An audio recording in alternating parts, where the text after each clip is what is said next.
உங்களால இப்போ கற்காலத்துக்கே கூட்டு போகிறேன் அப்படிங்கிற அளவுக்கு இப்போ ட்ரம்ப் பேசி இருக்கக்கூடிய வார்த்தை சோசியல் மீடியா முழுவதும் அந்த அளவுக்கு நீ பெரிய அப்பாட்டாக்கிறா அப்படிங்கிற அளவுக்கு தான் இப்போ பேசிக்கிட்டு இருக்காங்க. சரி, அப்படி ட்ரம்ப் என்னதான் சொல்லியிருக்காரு, எதனால எதை மனசில் வச்சு இதை சொல்லியிருக்காரு அப்படிங்கிறத நம்ம தெரிஞ்சுக்கணும்ல. பாக்தாத் ஈராக்கினுடைய மிக முக்கியமான பிளேஸ், அது ஒரு படுகொலியா அப்படின்னு கேட்கக்கூடிய அளவிற்கு சில சம்பவங்கள் நடந்திருக்கு. சுறாக்களுக்கு போதை, இது என்ன லோகேஷ் கனகராஜ் எடுக்கக்கூடிய படமா? என்னமோ ஒன்று நடந்திருக்குல்ல மிடில் ஈஸ்டில். கப்பல் போகுது வருது, கடலுக்கடியில் தான் சுறாக்களும் கிடக்கு. ஆனால் சுறாக்களுக்கு எப்படி போதை ஏற்படும்? டீட்டெயிலாக பேசுவோமா? வாங்க பார்க்கலாம் உறவுகளே. இது பிரசாத் சிக்னேச்சர். உங்களுடைய தொழில் சம்பந்தமான விளம்பரங்களை நமது சேனலில் ஒளிபரப்ப உங்களுக்கான அருமையான வாய்ப்பு. நமக்குன்னு ஒரு வீடு, அது எல்லாரோட வாழ்நாள் கனவு. ஒரு முறை தான் முடிவெடுக்க போறீங்க, அதை சரியாயிடுங்க. கிரியேட்டர் கன்ஸ்ட்ரக்ஷன்ஸ் உங்களோட கனவு இல்லத்தை சூப்பராக டிசைன் பண்ணி அழகாக கட்டித்தராங்க. இன்டீரியர் டிசைன்லையும் இவங்க தான் டாப். North west interiors. தொடர்புக்கு 7299079991. எகிப்துக்கு என்ன ஒரு பணிவு! அந்த நாட்டினுடைய ஃபாரின் மினிஸ்டர் இந்த இருக்கார் இல்லையா, பதர் அப்தல்லட்டி அப்படிங்கிற நபர் எல்சிசியை விட ரொம்ப பணிவானவராக இருப்பார் போல. எல்சிசி யாருன்னா எகிப்தினுடைய அதிபர். அவரை விட ரொம்ப கண்ணியமாக புட்டின் அவர்களை சந்தித்து பேசியிருக்காரு. புட்டினுக்கும் சிசிக்கும் இடையில சமீபத்திய தொலைபேசி உரையாடல் அப்படிங்கிறது சில உடன்படிக்கைகள்லாம் எட்டப்பட்டுச்சு. அதில் சைன் பண்ணுறதுக்காக தான் இவர் அனுப்பிச்சி வச்சுருக்காங்க. மாறாக எல்சிசி ஏற்கனவே ட்ரம்புக்கு எதிராக பேசியிருந்த ஒரு சம்பவமும் நடந்திருக்கு. எகிப்துக்கு இழப்பீடு வேணும் அப்படின்னு. அதனால் இப்போ அவர் ட்ராவல் பண்ணுறதை தவிர்த்திருக்காருன்னு சொல்கிறாங்க. இதுதான் உண்மையா இல்லை அவருக்கு வேறு ஏதேனும் த்ரெட்டனிங் வந்துருதா அப்படிங்கிறது நமக்கு தெரியல. பட் ட்ரம்புடனான இந்த எகிப்து ஃபாரின் மினிஸ்டரினுடைய சந்திப்பு தொடர்பான வீடியோ காட்சிகளும் நமக்கு கிடைச்சிருக்கு. ஸோ அது தொடர்பாக ட்ரம்புக்கு எதிராக புட்டின் எதுவும் பேசியிருக்காரா அப்படிங்கிறதையும் சர்ச் பண்ணி பார்த்தோம். அதை அடுத்த கார்டில் நான் உங்களுக்கு சொல்கிறேன். ஸோ ட்ரம்புக்கு எதிராக புட்டின் ஏதாவது பேசியிருக்காரா அப்படின்னு சொல்லி பார்க்கும்போது, மத்திய கிழக்கு மோதலை இயல்புக்கு கொண்டு வருவதற்கு ரஷ்யா எத்தகைய நடவடிக்கைகளையும் இறங்குறதுக்கு தயார் அப்படிங்கிற ஸ்டேட்மெண்ட்டை சொல்லியிருக்காங்க. ஸோ இந்த மோதல் அப்படிங்கிறது விரைவிலேயே முடிவுக்கு வரணும், அதற்கு நாங்கள் என்னன்னாலும் செய்கிறோம் அப்படின்னு சொல்கிறாங்க. ஸோ இது புட்டின் ஒரு விஷயம் சொல்கிறாரு அப்படின்னா கண்டிப்பாக செய்வார். ஆனால் அதை ட்ரம்ப்பும் ஈரானும் ஏற்றுப்பாங்களா அப்படிங்கிற கொஸ்டின் மார்க்கும் இருக்குது. எபா பெரியாலப்பா நீ அப்படிங்கிற அளவிற்கு இப்போ ட்ரம்ப் பேசி இருக்கக்கூடிய வார்த்தைகள் இருக்குல்ல, அது எதிர்த்தாப்பில் இருக்கக்கூடிய எதிரியை எந்த அளவிற்கு அவர் சல்லடை போட்டு சலிச்சு வச்சுருக்காரு, இல்லாட்டி எதிரியை பற்றின விவரங்களே தெரியாமல் இருக்காரு அப்படிங்கிறத நீங்கள் யோசிச்சு பார்க்கலாம். ரெண்டுலையுமே நீங்கள் பார்க்கலாம். ஈரானியர்களை காப்பாற்ற ட்ரம்ப் இனி விரும்பவில்லை. மாறாக பொதுமக்களுக்கான உள்கட்டமைப்புகளை தாக்கி அவங்கள மறுபடியும் இப்போ கற்காலத்துக்கே நான் கொண்டு போகிறேன் அப்படிங்கிற ஸ்டேட்மெண்ட்டை ட்ரம்ப் சொல்லியிருக்காரு. அதாவது ஈரானை சுக்குநூறாக உடைக்க போகிறாராம். முடியுமா அப்படிங்கிற கொஸ்டின் இருக்குது. நாம் அவங்களுக்கு உதவி செய்கிறதுக்கு தான் இந்த போரையே நடத்தணும். ஆனால் அதை அவங்க புரிஞ்சுக்கல. எப்படி என்னை அடிக்கிறதுங்கிறது எனக்கு உதவி செய்கிறதான், கேட்டுக்கோங்க. ஸோ இப்படியெல்லாம் பேச தெரிஞ்சதுனால தான் அவரை அமெரிக்காவினுடைய அதிபராக போய் உட்கார வச்சுருக்காங்க. அமெரிக்க மக்களுக்கு என்ன மாதிரியான ஐடியாவில் அவரை கொண்டு போய் உட்கார வச்சாங்கன்னு தெரியல. அவர் ஒரு WWE அதில் குத்துச்சண்டையில் விளையாடக்கூடிய ஒரு நபர். ஒருத்தன் அடிச்சுக்கக்கூடிய காட்டு மிராண்டி கூட்டத்தில் இருந்து கோட்டு ஷூட்டு போட்டுக்கிட்டு வெளியில் வந்திருக்கக்கூடிய ஒரு நபர்கிட்ட நீங்கள் வேறு என்ன எதிர்பார்க்க முடியும்? இதைத்தான் அவர் பேசுவார். நாகரிகமான சமூகத்துக்குள்ளே அவங்க நுழையிறதுக்கு வெறுமனை சிகப்பு கலர் டையும் ப்ளூ கலர் கோட்டும் ஒயிட் கலரில் உள்ளுக்குள்ளே ஷர்ட் போட்டிருந்தா மட்டும் பத்தாது, மண்டையிலையும் கொஞ்சம் மசாலா இருக்கணும். அதற்கான வாய்ப்பு அவருக்கு இருக்கா இல்லையாங்கிறத கமெண்ட் பாக்ஸில் பதிவு செய்யுங்க. பாக்தாத்தில் இருக்கக்கூடிய அமெரிக்க தூதரகம் இப்போ மிக முக்கியமான ஒரு அனௌன்ஸ்மெண்ட்டை கொடுத்துருக்காங்க. பாக்தாத் எங்கே இருக்குது உங்களுக்கே தெரியும், ஈராக் தான். அப்படிப்பட்ட ஈராக்கில் இருந்து வரக்கூடிய அனௌன்ஸ்மெண்ட் அப்படிங்கிறது அனைத்து அமெரிக்க குடிமக்களையும் அங்கேருந்து வெளியேற்றுங்க அப்படின்னு சொல்கிறாங்க. நீங்கள் கொஞ்சம் டீட்டெயில்டாக உள்ளே போய் நீங்கள் பார்த்தீங்கன்னா அங்கே அமெரிக்க குடிமக்கள் அப்படிங்கிறவங்க யாராக இருப்பாங்கன்னா, ஈராக்கில் யூஎஸ் மிலிட்ரி இருக்காங்கல்ல, அந்த மிலிட்ரி மேன்ஸுக்குன்னு சொல்லிட்டு குடும்பம் இருக்குல்ல, அந்த குடும்பத்துக்குன்னு சொல்லிட்டு கேம்ப் இருக்கும். இப்போ நம்ம ஊரில் போலீஸ்காரங்க, ஜட்ஜஸ்ஸு, இவங்களுக்கெல்லாம் தனித்தனியாக என்ன பண்ணியிருப்பாங்க, குவார்ட்டர்ஸ் கொடுத்துருப்பாங்க. அதே மாதிரியான சுச்சுவேஷன் தான் ஈராக்லையும் யூஎஸ் மிலிட்ரி அங்கே பாதுகாப்புக்கு இருக்காங்க. அவங்களுக்குன்னு சொல்லிட்டு தனி ஸ்கூல்ஸ், அவங்க குழந்தைங்க படிக்கிறதுக்கு, அவங்களுக்குன்னு தனி காலேஜஸ்ஸு, அவங்க வேலை பார்க்குறதுக்குன்னு தனி இடம்.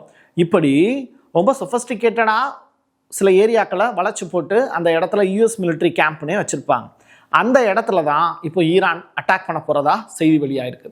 48 மணி நேரத்துக்குள்ள ஆயுதமேந்திய குழுக்களால் பாக்தாத் சுற்றி வளைக்கப்படும் அப்படிங்கிறது தான் செய்தி. ஸோ மத்திய கிழக்கில் இது ஒரு பதற்றமான ஒரு சுச்சுவேஷனுக்கு இருக்குது. ரெண்டாவது, இதை ஈராக் வந்து அலோவ் பண்ணுறாங்க. அதான் அதில் பியூட்டியே. பேச்சாடா பேசினேன், அதுவும் கொஞ்சம் நெஞ்ச பேச்சா பேசினேன் அப்படிங்கிற அளவிற்கு பாகிஸ்தானை இப்போ வறுத்து எடுத்துக்கிட்டு இருக்காங்க சவுதி அரேபியா. முதல்ல எங்கிட்ட இருந்து வாங்கின கடனை திருப்பி கொடு அப்படின்னு கேட்குறாங்க. அதையும் கேட்டால் கொடுக்கவும் மாட்டுறாங்களாம் பாகிஸ்தான். ஃபோனையும் எடுக்க மாட்டுறாங்களாம். தொடர்ச்சியாக இந்த செய்தியை நான் 2வது முறை பதிவு செய்கிறேன். இது மாதிரியான கால்ஸ் வந்து ஓயாமல் பாகிஸ்தானுக்கு போய்கிட்டே இருக்குது. ஆனால் பாகிஸ்தான் தரப்புல இருந்து எந்த பதிலுமே இல்லையா சவுதி அரேபியாவுக்கு.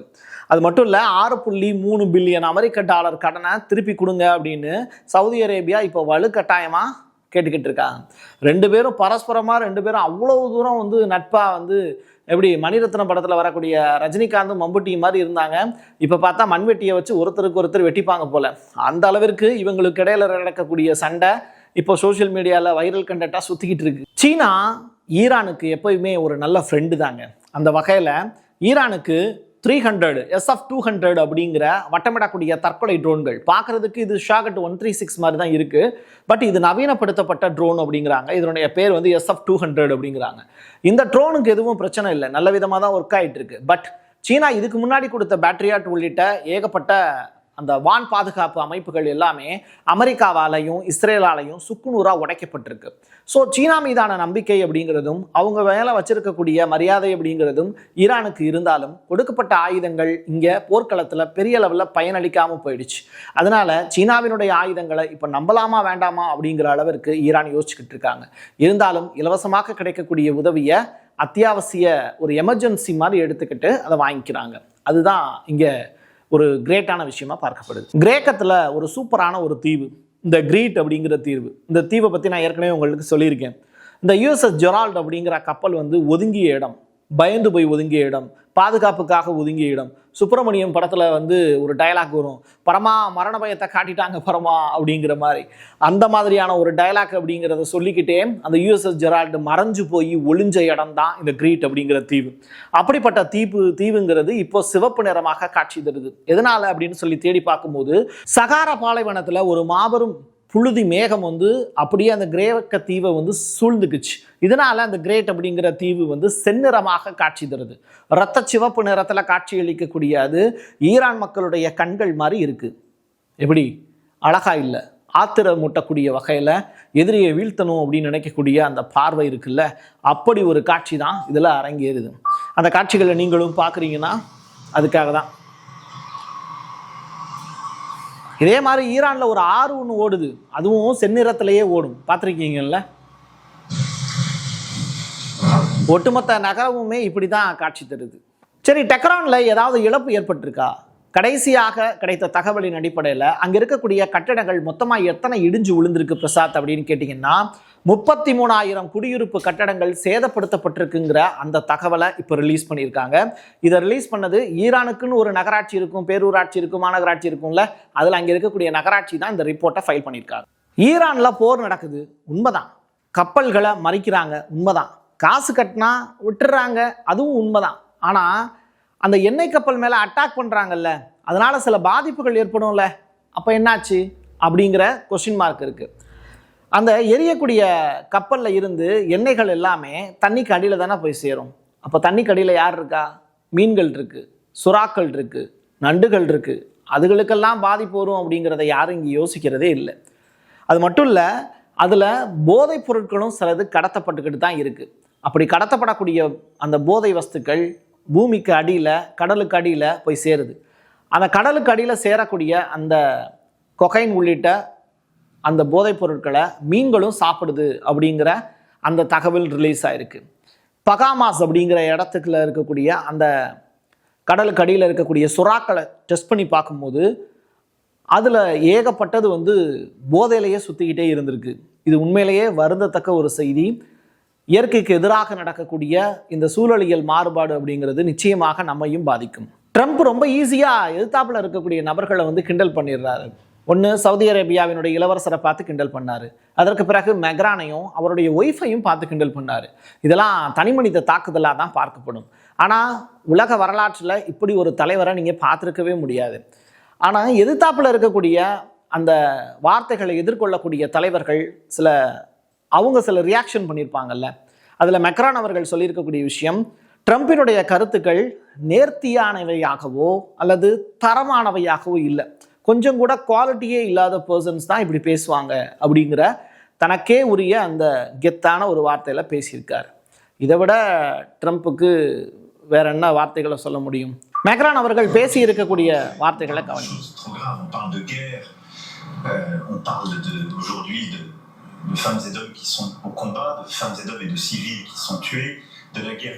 இஸ்ரேலுக்கு எல்லா நாடுகளும் எதிர்ப்பு தெரிவிச்சுக்கிட்டு தான் இருக்காங்க.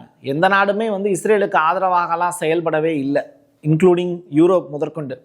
மாலத்தீவு அப்படிங்கிற நாடை பற்றி பெரிய அளவில் நம்மெல்லாம் பேசி ரொம்ப காலம் ஆச்சு. மாலத்தீவுக்கும் இந்தியாவுக்கும் இடையில ஒரு பிரச்சனை ஒன்று ஓடிச்சு.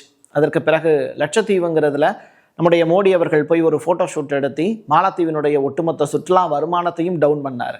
அதற்கு பிறகு ரெண்டு நாடுமே நல்ல ரிலேஷன்ஷிப்பை இப்போ மெயின்டைன் பண்ணிக்கிட்டு இருக்காங்க.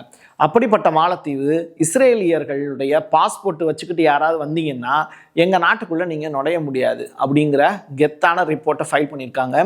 உலகின் மிகச்சிறந்த கண்ணியமிக்க நிலைப்பாடு இது. இதே மாதிரி எல்லா நாடுகளும் ஃபாலோ பண்ணாங்கன்னா இஸ்ரேல் அந்த நாட்டை விட்டு வேற எங்கேயுமே வெளியில் போக முடியாது. இரட்டை குடியுரிமை வச்சிருக்கேங்கிற பேரில் தான் அமெரிக்காவில் போய் அவங்க செட்டில் ஆகுறாங்க. இருந்தாலும் தேடி தேடி அவர்களை வேட்டையாடக்கூடிய பொறுப்பு ஈரானுக்கு இருக்கு. அதற்கு மற்ற நாடுகள்லாம் சப்போர்ட் பண்ணாங்கன்னா நிச்சயமாக எதிர்காலத்தில் அது நிறைவேறும். என் கையெழுத்து என் மக்களுக்கானது உறவுகளை மீண்டும் ஒரு பதிவில் சந்திக்கலாம். நன்றி, வணக்கம். உங்களுடைய தொழில் சம்பந்தமான விளம்பரங்களை நமது சேனலில் ஒளிபரப்ப உங்களுக்கான அருமையான வாய்ப்பு. நமக்குன்னு ஒரு வீடு, அது எல்லாரோட வாழ்நாள் கனவு. ஒரு முறை தான் முடிவெடுக்க போறீங்க, அதை சரியாயிடுங்க. கிரியேட்டர் கன்ஸ்ட்ரக்ஷன்ஸ் உங்களோட கனவு இல்லத்தை சூப்பர்வா டிசைன் பண்ணி அழகா கட்டித்தராங்க. இன்டீரியர் டிசைன்லையும் இவங்க தான் டாப். North west interiors. தொடர்புக்கு 7299079991. Prasad signature media broadcasting private limited. நீங்க நியூஸ் ரீடரா மாறணுமா, கண்டென்ட் கிரியேட்டரா உருவாகணுமா, சேட்டலைட் சேனல்ல ரிப்போர்ட்டரா வேலை பார்க்கணுமா, டாக்குமெண்ட்ரி மேக்கிங்ல இருந்து ஜேர்னலிசம் பற்றிய முழுமையான பயிற்சி பெற உங்களுக்கான அருமையான வாய்ப்பு. எங்களை தேடி வாங்க. ஆன்லைன் மற்றும் நேரடி பயிற்சி வகுப்புகளும் சர்டிபிகேட் கோர்ஸாவே கத்துத்தரும். மீடியா துறையில் 10 ஆண்டுகளுக்கு மேல அனுபவம் உள்ளவர்கள் பயிற்சி கொடுப்பார்கள். வாய்ஸ் ஓவர் தொடங்கி வாய்ஸ்லெஸ் பீப்புளுக்காக உங்களை சிறந்த ஜேர்னலிஸ்டா உருவாக்க வேண்டியது எங்களோட பொறுப்பு. ஸ்கூல்ஸ் அண்ட் காலேஜஸ்ல ஜூனியர் ஜேர்னலிஸ்ட்ங்கிற பேர்ல ஒர்க் ஷாப்பும் கண்டக்ட் பண்ணி கொடுக்கிறோம். மோட்டிவேஷனல் ஸ்பீக்கரா கடந்த 15 ஆண்டுகளா கல்வி நிறுவனங்களுக்கு நிகழ்ச்சிகளும் நடத்தி தரோம். தொடர்புக்கு 9944790333 94493594. prasad signature@gmail.com.